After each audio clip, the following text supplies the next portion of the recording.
Vincenzo's Go Crypto Investing, October the 2nd, 2025, on this gorgeous, beautiful, glowing fall day here in the great state of Michigan, right?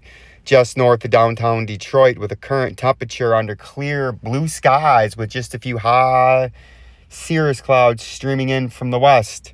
66 degrees.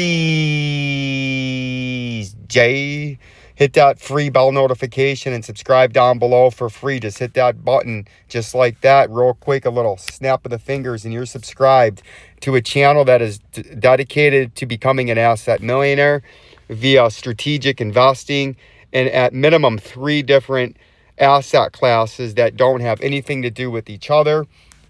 We buy asset appreciating things under a dollar depreciating world. And that's how we're going to become an asset millionaire, via gold and silver, bullion and mining stocks, cryptocurrencies, real estate, cash on the side, earning 3 to 5%, along with various other investments. And I am not a financial advisor, nor would I ever tell you to buy or sell anything just as the Bitcoin price is up 1.2%, the Ethereum price is up 2.4%, the XRP is up 2.44%, XLM is up 1.5%. I would never tell you to buy anything. I'm just giving you, just as we've been talking about my own personal opinions on the market the last several days. You can see the Bitcoin price now is well back within, just above this rising channel support, up 1.33% today. You can see the moving averages are now slowly starting to trend to the upside, right? You see that? They're ever so slightly trending to the upside. Now the key is, just like we were talking about, can you stay back in this 3.5-year rising channel where you're just above the channel support, sitting at 119,000 and change? You have to stay on top and in this rising channel to stay short-term bullish, because if you fall out of this and confirm out of it, you'll fall down to the 200-day moving average very, very quickly. So this is going to be very, very interesting over the next week to 2 weeks to see what happens. Do we pop and get well back within this to a new all-time high? Or do we just sneak and slither along it and grasp on for dear life to stay within this rising channel? That is to be determined, just as it's to be determined if you're going to hit that subscribe button. Like I was saying, I am not a financial advisor. I only show you what I am personally doing in my personal investing and finances, in my personal opinions on the overall market. You have to do your own decisions, but you can be here following along and participating on your own via some of the education and information you're learning here and that you're gathering on your own. But that's what this channel is. It's for the retail investor to become an average Joe asset millionaire. And in order to become an asset millionaire, you must own, yes, that's right, assets. And that's what we're here doing. And these are just my own personal, what I am doing, and my opinions and beliefs on the market and where we're at and where we're going. You can see the XLM price is sitting just below the 43 cents. It had a humongous rally from about the 34 cents. And now we got to see, like the Bitcoin and like the rest of these, can we get above this critical 43 cents? Because if we get above this 43 cents and we can stay above this 43 cents, we can then start to make a run at the regional high up here at around 53, 54 cents. So that's going to be the next major test, the next major case to see exactly what happens. Or is this just going to be another one of these failed rallies like we had here and like we had here, coming off that post regional high that we set back there in July, right? So it's going to be very interesting to see what happens there in the XLM price. The XRP price is the exact same thing. We're coming up onto this major overhead resistance. We breached the 292 and stayed above the 284, the 100-day and the 50-day respectively. Now what we must do is get on top of this 307 and hold it, because if we can get on top of the 307 and hold it and confirm it as new support, we can start to make a run at some of these regional highs over here at the 336, over here at the 366, right? Or because what we're trying to avert is like XLM having the flush, right? But something that we were talking about the other day, could this be a regional triple bottom right there, to where this is going to pump up to, at the very minimum, to the regional high of 366. And then we would have to see if it's a local double top, or we're going out and going to go to the next level to the upside, because the next level to the upside would be $4.50 to $5.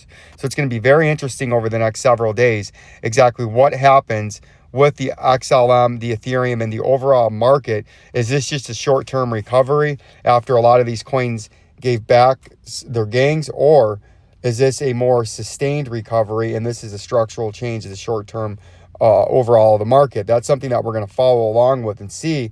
But we're coming up and we got to break some of these major resistance levels, because you can see here algo, like we were talking about, from the time you pumped up into here, if you came down along this bottom part of this red support zone, if you broke down, you would come down to the 20-cent level, the 19-20 cent, and you can see that's exactly where you wicked into. But we also said once you came down here, it would be more on the probabilities would suggest at least a bounce, but the bounce could come up as far as retesting the bottom part of this major resistance box. And if it did that, that would be the critical spot, because if it got rejected by that and confirmed it as a breakdown, before you knew it, you'd be back down here at a double bottom, and then you could slip it, right? So that's something that we're looking at right now. Does this run up to the 24 cents? A, if it does it hold on top of it and confirm back into it and be extremely bullish? Or B, does it come back up into here? If it does come into here, right, and it can't really stay and confirm into it, and it gives it all back, and then we have to ask ourselves a different question, right? So there's a very interesting possibilities or probabilities that could happen here with the algo price. The same thing with the Ethereum price. I just got to see the time, 12:16. The Ethereum price, you can see we had that ferocious rally off of the 100-day moving average like we thought we could, and then we breached back above the neckline support now, got above the 50, and now, like we were talking about the last few days, it's going to be, can we continue to pump, continue to move, continue to push, and break above the 49.60, get into the $5,000, create another new all-time high, and then get on the move towards that $10,000 target from the megaphone neckline breakout, right?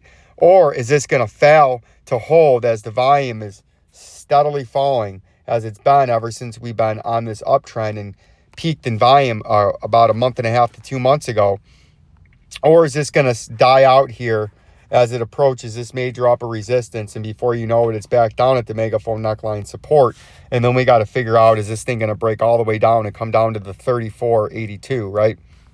These are very interesting things that we have to follow, and obviously we're going to continue to follow it. I don't want to forget DGB. I believe next year is the year of 2026, and the 2027 is the year of DGB and the year of the AMP. And you can see right now the DGB is getting back up to our major resistance level, and that major resistance level is that 0.00838, the horizontal left to right, and it's been having trouble getting above, staying above that and confirming above the 3 moving averages that have been moving down. And we're going to make another run at this, and this has another regional triple bottom right there in the same area. So could this be what forces this up? Because I believe when this does eventually start to force its way up, we're going to have some big targets next year at the 0.02 to potentially the 0.09 by the end of 2026. And if we look at the AMP, you can see we're on major lower support, and again, we're at a triple bottom. And the AMP, this is a multi-year support, and we must hold, or else we risk having a big drop down to the 0.00236, which is 30-40% down from where the current price is, right? Something that we're looking at here with the AMP, I believe, going not 2026 into 2027, not only are we going to eventually be back at the 0.01040, we're going to be at the 0.02511, and then potentially as high by the end of 26 going into 27, all the way up near the 0.5 cent or 5 cent level, right? Between the 2.5 and 5 cents. I'm very bullish. I have over 1 million coins of this. I have not sold any. I bought them all down here, right? We bought all of our coins down here over the last 6 months. It's the same as the DGB. We have only 180,000, but we aren't selling any of those because we believe we have a magnificent pump coming. And something I wanted to end out with is as we are on our journey to become asset millionaires, one of the critical things to becoming an asset millionaire is to be debt-free. And debt-free living is something that the U.S. household has not done. And you can see U.S. household debt, 18.2 trillion Q1 2025, which is a record. And you can see back here in 2003, we had our auto loans. We were only at 0.64 trillion, right? With student loans, we're only at 0.24 trillion. Credit cards, 0.69 trillion. And what was the top debt? Total debt at the top would be, where's my little graph? COVID-19 pandemic debt. I don't know why it's labeled COVID. Oh, because of the financial crisis. Was at 7.23. Now it's at 18.2, right? And if you look at credit card debt now is 1.18 billion. Student loan debt is 1.63 billion. Auto loans, because there's a huge auto subprime crisis, 6, 8, even 9-year loans on automobiles at $70,000 to $100,000. And an automobile is the biggest, fastest depreciating asset, if you want to call it an asset, that you can buy. You turn 70 grand into 20 grand within 5 years, and people wonder why they're broke. That is why you're broke, and that bubble is going to pop. Just like we have a housing bubble that the government is trying to prevent from popping, but it will. Total auto loan debt balance, you can see, is 1.6 trillion. In 2004, it was only at 700 billion. Not only do we have much higher interest rates, but we have much higher prices in cars and much longer loans, which means you're paying absorbently higher cumulative interest on that loan, that depreciating loan, right? Percentage of U.S. loan balances 90-day delinquent, 2014 3.3, 2017 3.8, 2020 5.1, 2023 3.9, 2024 4.4. U.S. outstanding consumer credit by quarter. You can see credit is contracting, and when credit contracts, we could be on the verge of a recession like you've seen in 08, 9, and 10. Going into 11 until they printed their way out and artificially lowered interest rates to near zero to boost credit and to spark credit. And then that did do that until we started to go down. And then we crashed in 2020 when they shut everything down. Then we had the artificially low rates again that sparked credit again, even though credit was on the decline from about 2013 through 2018.